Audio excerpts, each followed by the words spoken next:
waktu maghrib, ketika terduduk di kursi panjang, termenung memikirkan kondisi keuangan keluarganya yang semakin memburuk.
Astagfirullah, benarkah?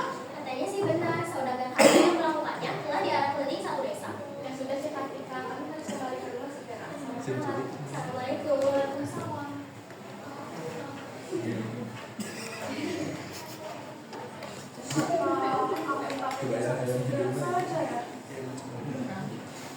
Enggak. Kok punya pikiran jahat seperti itu ya? Kan bisa cari cara lain saja.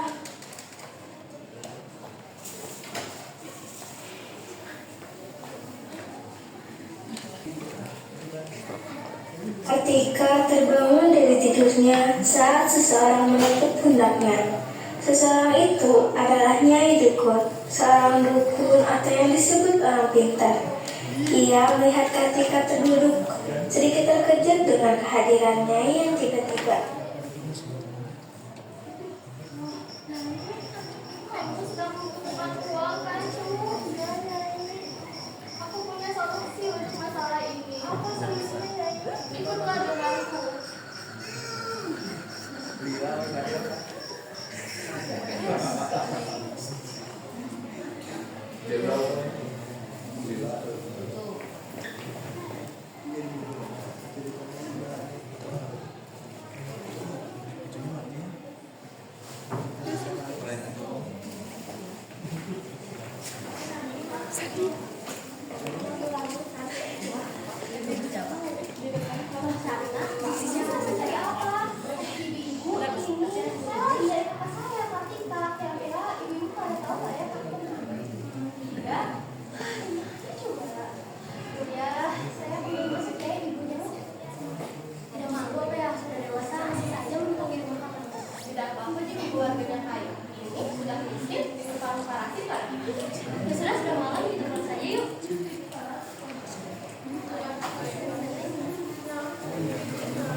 Nyai keluar desa, melewati hutan rimbun yang konon warga desa dilarang memasukinya setelah maghrib.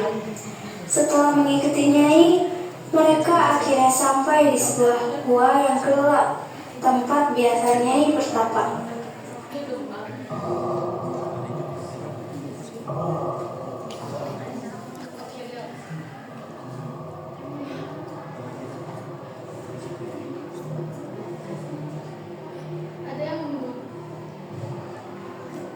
Ada yang membantu kamu, tapi kamu harus memberikan kembali padanya. Dan dengan kemudian kembali pulang ke rumah, memikirkan persyaratan Nyai sebelumnya dibuat. Dan tidak mandi sebelum kamu memberikan rumah berikutnya. Jangan saya pikirkan lagi. Saya akan membantu kamu.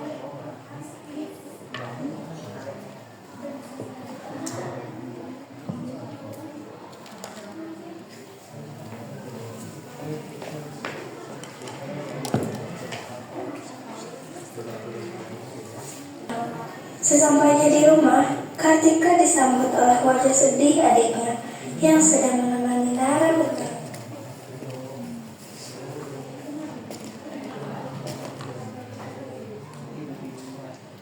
Kartika akhirnya menuruti syarat yang diajukan Om. Halo, Nara, kok sudah pulang? Cepat sekali. Bukan Nara, Kak, yang pulang cepat. Kakaknya aja yang banyak kelamaan. Iya, ibu kemana aja? Nara udah pulang, kok ibu gak ada? Sekarang kamu ke kamar dulu ya. Ada yang harus aku bicarakan dengan kamu. Oke. Ada apa? Ada yang ganggu? Ada, Kak. Kita dari kecil bareng-bareng. Kakak tahu ada yang aku sembunyiin dari kakak. Para warga menyerahkan aku lagi, Kak. Mereka bilang aku parasit lah. Mereka bilang keluarga kita miskin lah. Banget deh. Sabar. Nanti kita bisa tutup mulut mereka dan supaya kita nanti ini. Supaya nanti. Kamu kok bisa santai gitu sih? Ada yang mau membantu kita. Tapi syaratnya kakak udah boleh mandi selama 1 bulan. Dan kita harus memberi upah orang kepada mereka. 1 bulan juga. Kamu kesulitan? Sudah deh. Kita akan cepat bayarnya. Kamu juga mau kan punya banyak uang? Ya, mau sih, Kak. Ya sudah, ikuti saja.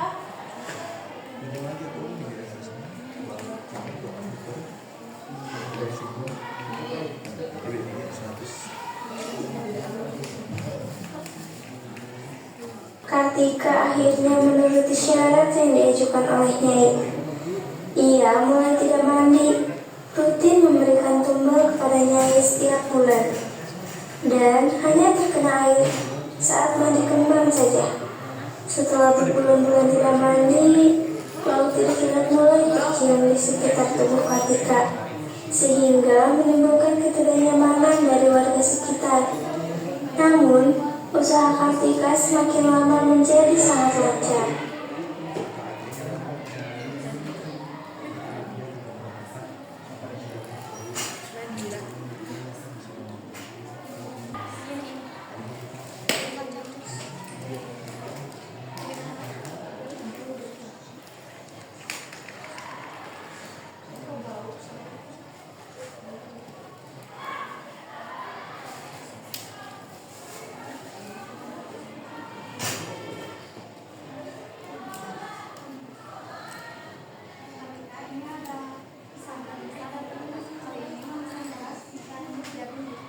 Baik, terima kasih ya, Kak. Kamu boleh kembali.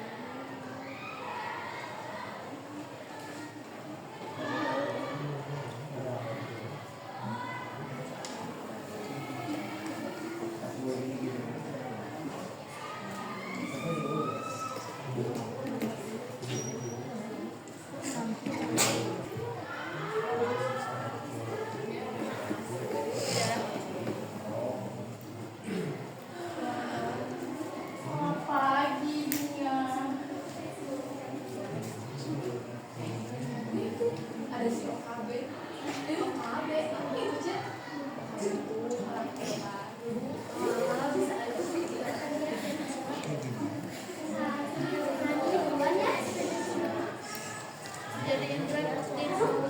Coba kalau lihat jangan-jangan. Kalau jangan lihat dong. Juga kayak ada. Bisa jalan dong. Lihat ke bawah. Ini sekalian aku kasih ember aja biar mandi sekalian. Ois. Puas deh aku liatnya. Mandi aja tuh sekalian biar wangi. Udah.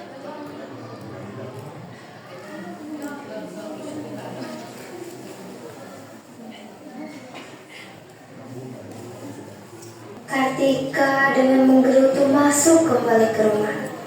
Ia merasa kesal karena terkena air, padahal baru saja sehari setelah ia melakukan ritual mandi kembang.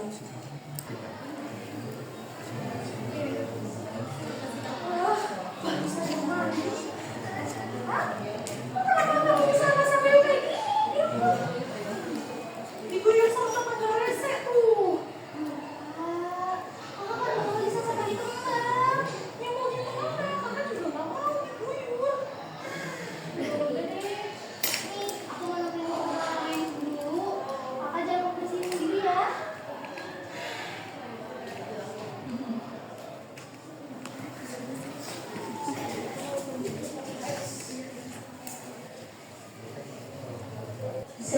setelah kejadian terkena air itu, usaha Kartika menjadi lebih sepi dari biasanya. Tidak ada pesanan besar dari kota. Akibatnya, jualan hasil panen menjadi berkurang drastis.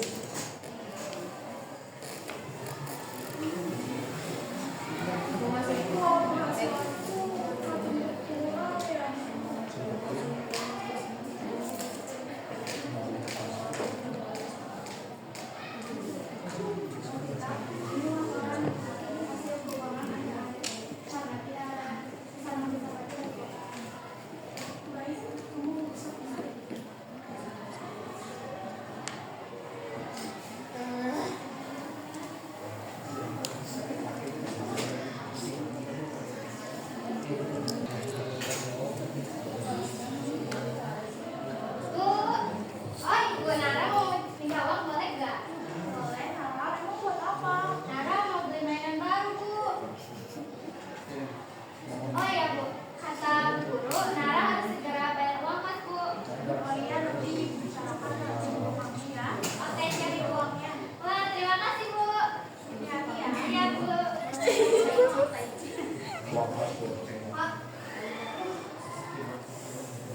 Tubuhmu itu loh, kok makin bawa aja sih, Kak? Ya, mau gimana lagi, aku kan belajar dulu. Gak ada tujuan juga. Ya, aku bilang kan, beli kembang kita sama Nyai. Kalau gak masuk akal gimana?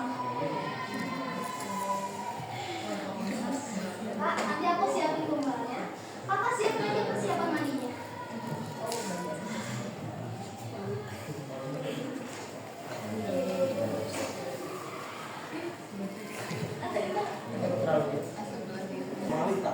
Setelah Kartika terkena air, Kartika merasa kekayaan mereka mulai berkurang.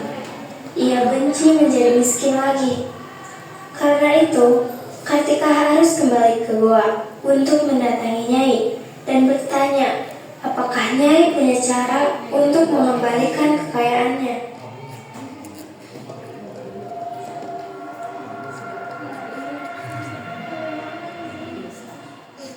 Apakah ada cara untuk mengembalikan kekayaanku? Sudah aku larang, kenapa kamu masih seperti itu? Tidak sengaja. Nanti kan saya tumbal dan yaitu seekor ayam di rumahmu. Lebih baik ditumbalkan hari ini juga. Ayam? Kamu di rumah saya punya ayam. Kembalilah. Setelah maghrib kamu kesini. Baju nggak? Sampainya Kartika di rumah, ia mencari ayam yang Nyai bicarakan di gua. Ia harus melakukan ritual penyembelihan ayam malam ini juga. Kalau tidak, Nyai akan marah dan kekayaannya tidak akan bisa kembali.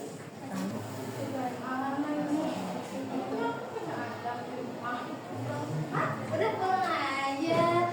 Gimana rencananya? Tadi kan ada ayam. Kita disuruh kembali ayam. Nah, kita gak bayar ayam loh. Aku udah mana? Aku lagi ada makan ayam. Pesanan aku. Jujur aja, Kak. Besok aku kasih ke kamu ayam.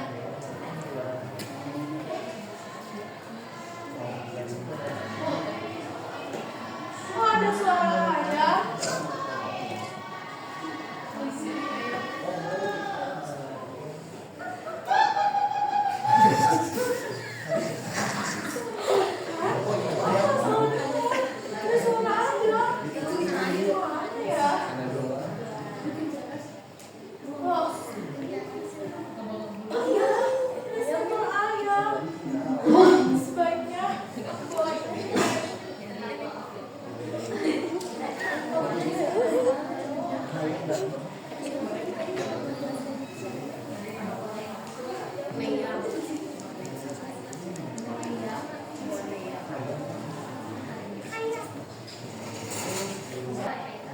Beberapa warga sedang berada di sekitar Kartika.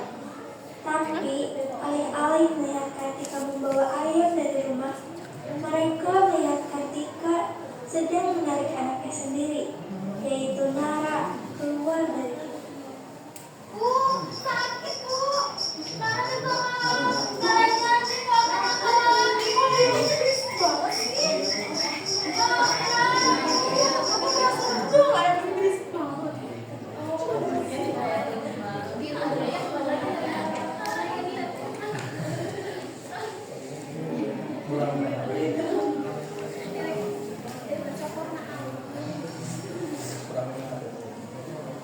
Setelah perjalanan panjang, sembari menarik anaknya yaitu Nara, Kartika akhirnya sampai ke gua, tempat Nyai bertapa. Sesampainya Kartika di gua, Kartika langsung mencari Nyai untuk menyerahkan ayamnya agar ritual segera dilakukan.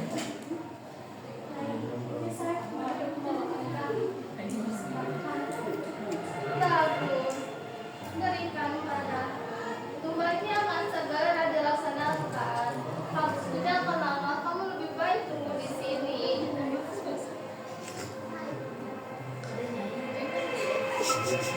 Hai tuanku, aku mau membawa makanan untukmu.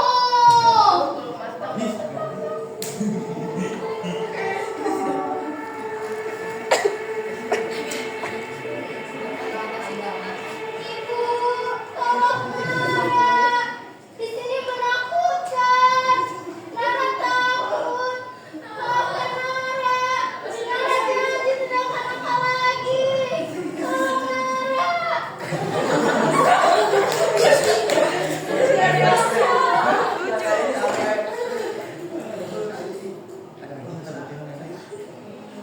Ritualnya sudah berhasil. Kamu boleh kembali pulang. Kamu akan mendapatkan kekayaanmu kembali.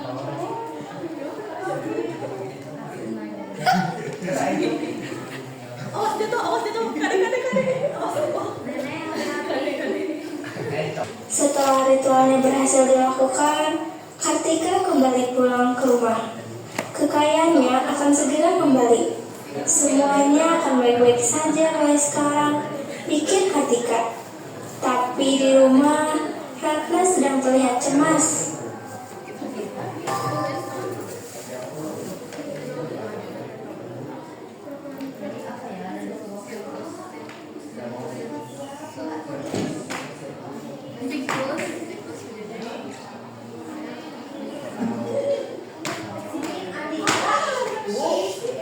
Lepas mau main HP di sini. Kenapa? Tadi kan dia umpet tadi sama temen-temennya sebelum maghrib. Tapi sampai sekarang dia belum pulang, Kak. Wah, belum dicari. Anak desa sudah mencarinya sekeliling desa. Tapi ada kamu, Kak. Nggak hilang, Kak. Lagian, kamu kenapa sih lama banget? Kakak dari mana aja? Tadi kakak habis dari Nyai. Kasih ayam. Kak, kita nggak boleh ada ayam, Kak? Ada. Kak, aku serius, kita nggak boleh ada ayam, Kak. Jangan-jangan kakak bawa Nara lagi buat ditumbalkan. Gak mungkin. Tadi yang kakak bawa ada kok. Kak, semiskin-miskinnya kita akan numbalin keluarga kita, Kak. Pokoknya kalau Nara kenapa-napa itu salah kakak.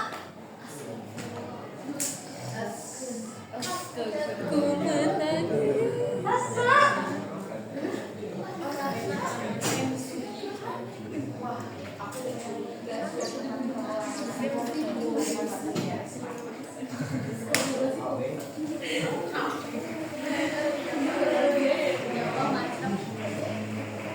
Setelah mendengar pembincangan Ratna dan Kartika, Sari, salah satu warga desa, pergi dengan tergesa-gesa ke rumah kepala desa untuk melaporkan tindakan yang selama ini Kartika dan Ratna lakukan secara diam-diam.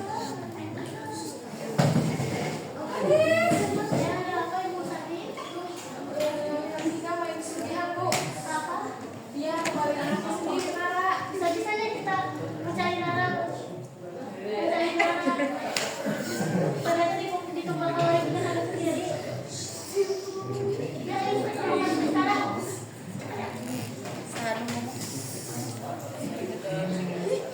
Setelah mendengar laporan dan penjelasan dari Sari, para warga dan kepala desa merasa telah ditipu.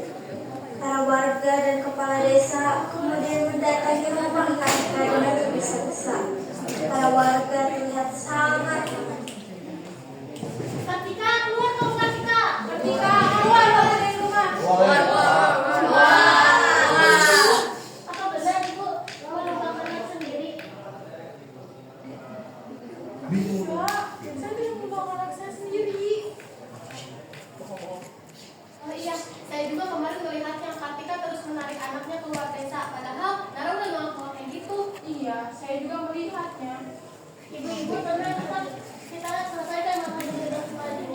bisa, Bu. Kalau didiemin, mau berapa banyak korban yang akan diambil? Setuju. Ibu-ibu kan pernah kita tidak bisa mainkan sendiri. Itu namanya akan menimbulkan sumber dan akan menimbulkan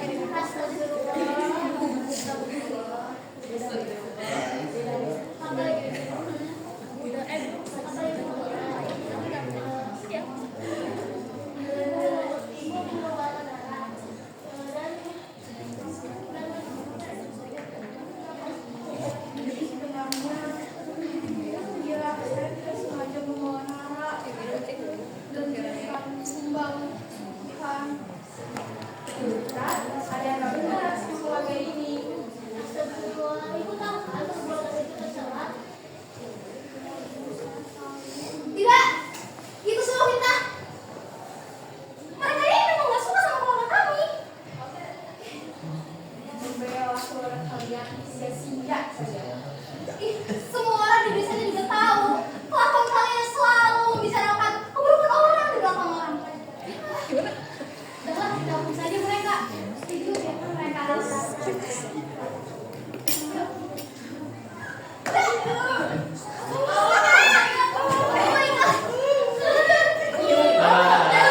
Ratna dan Kartika dibawa ke balai desa. Mereka harus mempertanggungjawabkan apa yang telah mereka lakukan.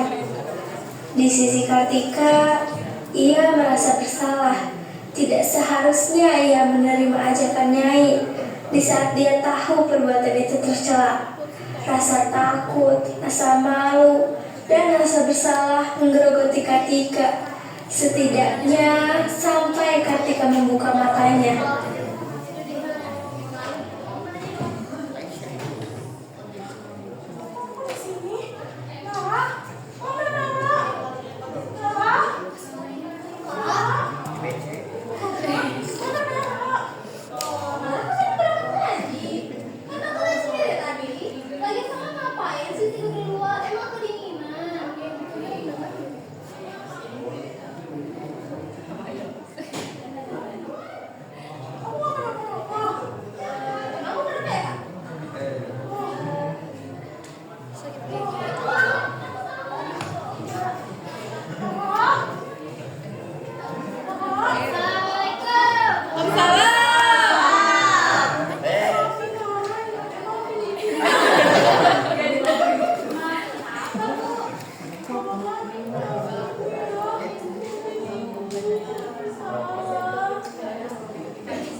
Setelah Kartika terbangun dari tidurnya, kehidupan mereka pun berjalan seperti biasa, tanpa ada iming-iming kekayaan.